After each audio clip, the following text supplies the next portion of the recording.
Hello guys, আমি Snigdha. Welcome to my channel SG art and craft corner.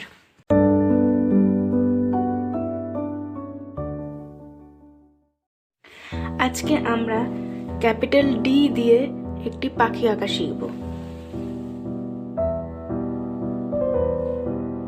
এই প্রথমে একটা ডি এঁকে নেব, তারপরে তার ভিতরে একটা এই গোল দেব, দিয়ে এরকম ভাবে একটা ঠোঁট এঁকে নেব।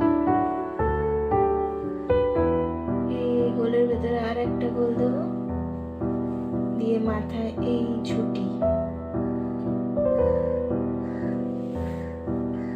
তারপর এই হচ্ছে লম্বা লেজ,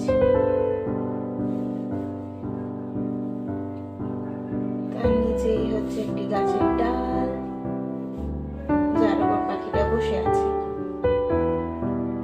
ওইভাবে একটু সুন্দর গাছের ডাল এঁকে দেবো, ডালের মধ্যে একটু পাতা,